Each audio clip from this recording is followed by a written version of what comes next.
These are the brand new Apple AirPods 4. The case is way smaller, they have massive audio improvements, and most importantly, they have active noise cancellation. Now, I know at first you might be saying, open earbuds with ANC, like, are these gonna be like the Galaxy Buds Live that really didn't do anything? And I thought the same thing, but honestly, when I put them in my ears, I was blown away. Later in this video, I'll get into actual numbers from my testing just to demonstrate and illustrate how good the ANC actually is, but I don't know how they did it. It is beyond impressive, the ANC you're able to get out of open earbuds like these. Overall, just a really solid pair of earbuds with a couple drawbacks that I'll mention later on as well. Now, people ask all the time when they see earbuds like this, why would you ever actually get these? Well, for a lot of people out there, like my brother, for example, people just don't like these silicone ear tips. They think that they're unhygienic, they feel uncomfortable, there's pressure in their ears. Whatever the reason may be, there's a really large market of people who prefer the open earbuds like this. And honestly, there aren't really that many earbuds out there with this geometry. You look at the high quality earbuds from Sony and Sennheiser and Bang & Olufsen and Master & Dynamic, they all have silicone ear tips, which means either the AirPods 3 or some other funky open ear designs that are out there. And having active noise cancellation on the AirPods 4 is a huge win here. I think a lot of people are going to like these. And that brings me into a little quirk with these earbuds. There are actually two different models of the AirPods 4. The ones I'll be showcasing in this video are the AirPods 4 with ANC. They're $179. They're the ones that have my name engraved on the front. If you ever see them side by side, that's how you can tell which ones these are. And the second pair right here are the regular AirPods 4 for $129. And the main difference is going to be they don't have active noise cancellation. There's a couple other things they're missing as well, and I'll do a full comparison between them, but mainly that is the biggest difference, ANC versus no ANC, the $50 difference there. But let's start off with the design of the AirPods 4 with ANC right here. The case, as I mentioned, is way smaller. When you're holding it, it's easy to get used to this case size, but when you set it down next to the AirPods 3 or the AirPods Pro 2 case, which, I mean, that felt like a tiny case compared to most other earbuds, like this just makes that look gigantic and just way heavier, which I think is a big win. You want smaller earbuds in a smaller case that is more pocketable for more people out there. However, the case does have some quirks. We no longer have MagSafe capabilities on here, I think because it's just straight up too small. You can still charge it on an Apple Watch charger, on a wireless charging pad. You can charge it on a MagSafe pad, but as you can see, it doesn't stick to it. It doesn't stick on there. I think that's just because it's too small for the magnet. I can't really be mad at that, like, it makes sense. We have some things that are added compared to the AirPods 3, but not on the AirPods Pro. For example, we do have a speaker on here for Apple Find My, so this can chirp and you can find like a tiny case. That's kind of a feature that I expect to be using quite a bit. It does not have a lanyard though, the lanyard loop that we have on the Pros.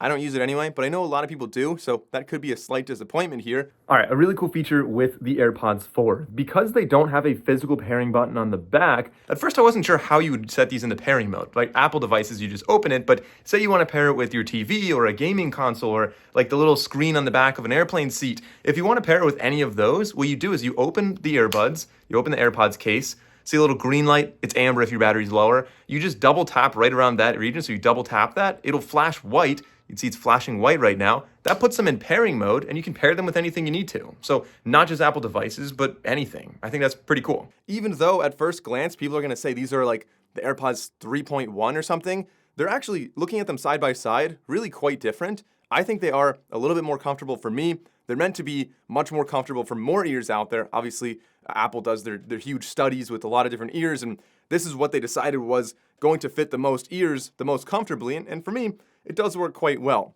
The controls on here are similar to the AirPods 3 where we have the force sensor, you just pinch it. There are no touch controls. I was hoping to be able to slide up and down. We don't have that, unfortunately. They're IP54 water and dust resistant. That's great for working out, and if you drop them or something like that, as long as it doesn't fall in a puddle and submerge, you should probably be fine with these. Unlike the Pros though, these do have optical ear detection instead of the skin sensor that we had on the Pros, which means if you take them out of your ears and you set them on a table, if it's facing down at the table, it sees something in front of it and it thinks that's probably an ear and it'll start playing music again. So it's something that I would like to see, like I would love to see the skin sensor on here. Apple's kind of withholding that and only putting it on the Pros, but you know, it's not really a huge drawback there. But otherwise, fairly familiar. A lot that's similar to the AirPods 3 and the AirPods Pro with these, and there's a lot to like about them too. It's a tried and true design that a lot of the industry does try to copy. But now let's get into probably what you're pretty excited to hear about, that new feature, the active noise cancellation on here. So you really can't compare them to the AirPods Pro. You shouldn't, but I'm gonna do it anyway, right? So a lot of earbuds, AirPods Pro, Sony, Bose, like all the really big flagship ANC earbuds have silicone ear tips or even foam ear tips that kind of plug your ear and give you a lot of passive noise blocking.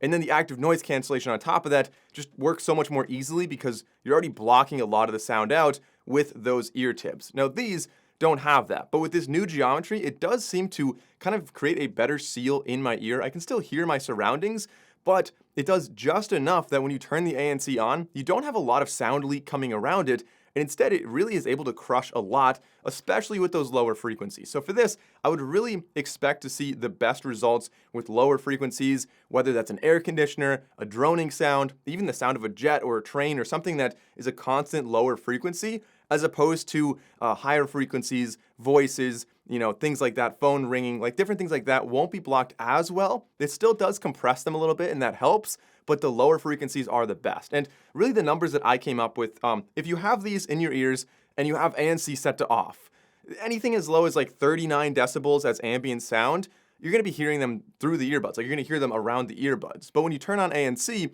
that threshold goes from 39 decibels up to about 52 decibels. So that's a really, really large jump right there. So that'll cut out like an air conditioning unit, that'll cut out the fridge, that'll cut out outdoor traffic. If you have a neighbor in your office that makes a little bit more noise, that should be drowning out a lot of their talking as well, if it's through a wall, for example.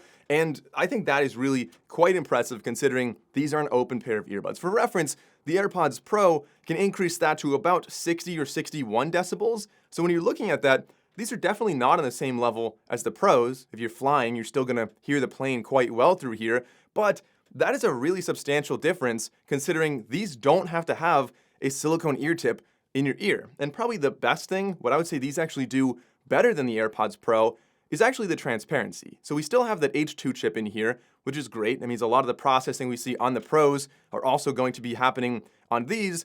And because we don't have the silicone ear tips, so you already are getting a little bit more natural ambient sound through these, the transparency works absolutely incredibly. As you saw in the beginning of this video, I was literally wearing these, talking very normally. I feel like I don't have to yell. I can hear everything. It sounds like there's actually nothing in my ears. And in the entire industry, everybody tries to make good transparency. Apple has always been, Bose as well. Bose and Apple are both up there, but they are just absolutely at the top. Nobody really gets quite close to them. And these, I think, take it an even step further and have like the best transparency I've seen on any earbuds. Now, let's dive into some of those differences between the AirPods 4 with ANC and the AirPods 4 without ANC. There are a couple differences beyond just the lack of ANC. For one, of course, the price, $50 cheaper, but you also won't have transparency, you won't have conversational awareness, which means if I have music playing and I have ANC on, and I just start talking, maybe somebody comes over to my desk, it'll turn my music way down, it'll turn on transparency, and I can hold a conversation. The longer my conversation lasts, the longer Apple takes to kind of fade my music back in. So a short conversation just brings the music back quickly. Long conversation lets me think a little bit before I actually go back and focus on my work. Obviously, that's something that without ANC, you're not gonna be seeing that. So the AirPods 4 without ANC do not have conversation awareness. They also don't have adaptive audio, which again, ANC related there. Another thing with the AirPods 4 non-ANC version is that the case actually lacks a lot that we see on the AirPods 4 with ANC. For one, they don't have wireless charging, they don't have MagSafe charging, they don't have, of course, the Apple Watch charging, and they actually don't have the speakers on the bottom. So finding features in the Find My app, you won't have those on this case. So that's a little bit of a drawback for such a tiny case. Now this is pretty interesting though. Even though the AirPods 4 without ANC don't have any locating features at all, unlike the AirPods Pro, the AirPods 4 with ANC do kind of have locating features. So they don't have the same chip in there that allows them to have ultra wideband, but your phone will use their Bluetooth signal strength to approximate how close you are to the AirPods. So by that I mean they'll tell you if you're nearby or if you're in within an arm's reach of it. I can't tell you which direction to go to find it, but it's better than nothing. However, there are some really cool new features on here. For one, we have the ability to simply nod yes or no in response to, I'm not going to say your name because I don't want to trigger yours, but the voice assistant for Apple. So if it's reading something to you and it says, you got a notification, do you want me to read it to you? You can just nod yes. You don't have to say yes and it'll read it to you. That's great if you're on like a train or maybe in a quiet environment, a library, and you don't want to have to check your phone. You don't want to get distracted, but at the same time, you don't want to have to talk to respond to Siri. The battery life on these is, well, both ANC and non-ANC. It's going to be 5 hours with the earbuds and 30 hours when you include the case. But with the ANC version of the 4s, if you turn on ANC, of course you have a shorter battery life. You're looking at 4 hours in the earbuds and 20 total hours when you include the case. So it's not particularly long for battery life, 4 hours here. I would like to see that a little bit longer, but the compromise is that you do have a much smaller pair of earbuds and a smaller case here. Also, the fast charge, the quick charge on here isn't particularly impressive. You're getting 5 minutes of charge, gives you 1 hour of listening. I think a lot of other earbuds in the industry do charge a little bit quicker, but again, 5 minutes for an hour, I can't really complain. That's still definitely good enough for me. These do also have personalized spatial audio. They have conversation awareness, as I mentioned before. Okay, something to clarify, these do not have the hearing aid features we see on the Pros. They're a new feature rolling out with the AirPods Pro. I can actually make a separate video about that. I think it's a really cool feature. There's like 3 different aspects of it. Again, I'll talk about that in a future video, but if you already know about it, just be aware, that does not exist on the AirPods 4 here. Other features that these have, of course, a lot of the normal AirPods stuff, like the seamless switching between different Apple devices. Of course, they do have the voice assistant, I'm not going to say the name again, and they do have audio sharing, and that's probably the biggest benefit is if you have an iPad or an iPhone and say you're on a plane and you want to watch a movie with a friend, if you both have AirPods, your phone can actually play the audio to 2 different pair of AirPods simultaneously so you can both watch on a plane. It's a feature that I actually use quite often. Now, let's actually get into a microphone test with these. All right, now this is an indoor microphone test. This is a studio environment here, so it's very quiet. It's probably the easiest environment you could have for a pair of earbuds, but we'll see how natural this actually sounds, how well it picks up my voice with different frequencies, and then we'll go outside to a louder environment and see how well it performs there. All right, so this is a microphone test outside. It's very windy out here, actually. There's a busy road behind me, someone going by with some subs on in their car. So if you can hear me here, I think you'd say these earbuds are definitely really good. Now, AirPods always have really good microphones. It's no surprise these are good, but the level of noise rejection, I'm very impressed for the AirPods 4. All right, so for reference, this is what it sounds like with the microphone on my phone. Like I said, very breezy out here. There's a lot of traffic behind me. It's definitely a loud, tough environment for microphones. So yeah, the microphones do a really good job. As a side note, I've actually used these in several very intense real-world situations, out on a sidewalk with a lot of noise in a city, and I've apologized to the other end of the line. I'm like, sorry guys, there's a siren going by, there's an ambulance going by, there's a lot of traffic here, and everyone on the other end of the line just said they actually didn't hear anything. So I think that is incredibly impressive. That's very anecdotal right there from one experience, but nonetheless, very impressive that these are able to do that. As far as the sound quality goes on these, again, kind of an interesting aspect here because they are such a different geometry, having that open ear design on these compared to a lot of the closed ear ones like the AirPods Pro with the silicone ear tips. There is actually going to be a pretty big difference in the sound quality between them. However, compared to the 3s, these do have a massive improvement in the audio quality. They have adaptive audio too, which is really quite nice. And I would say they're reasonably forgiving for the placement and the orientation in your ear. Open earbuds, sometimes if you move them very slightly, they change the sound entirely. That doesn't really happen much with these, so they are very forgiving. Although it is tough to get as much detail and clarity with these open earbuds as you would get with something like the AirPods Pro. However, compared to most other open earbuds, I would say these are really quite good. There's a decent balance on them. The highs are not overbearing and too sibilant, as sometimes it could be with other open earbuds, and the bass is definitely warm and full. The instrument separation, in my opinion, is kind of the catch here. Some sounds do blend together and you lack a little bit of fidelity on these, and they're also not particularly loud. I am a big fan of protecting your hearing. I don't usually listen to earbuds above 60% volume. With these, I do turn them up a little bit more. I find myself listening at about 75% volume. So if you're somebody that really likes to damage your ears, or maybe you don't have great hearing and you need to turn the volume up a lot, that's something that with these earbuds, you may not get the same volume as you could with others. Now, I listen to a lot of different kinds of music on these, but a couple examples. A band called Moonhooch does a lot of saxophones, and if you listen to some of their songs that just have saxophones, so not a lot of tracks going on there, not a lot of layers, it's great. The saxophone is bold, it's rich, you can hear everything when there's not a lot of instruments in there. But when listening to other bands, like one called The War on Drugs, which typically has a lot going on, a lot of synth and a lot of layering going on in there, it can be a little bit more difficult to kind of differentiate one instrument from the next. So overall, are these going to be for audiophiles? No, I think the form factor of open earbuds isn't really going to lend itself to the best fidelity sound you can get. But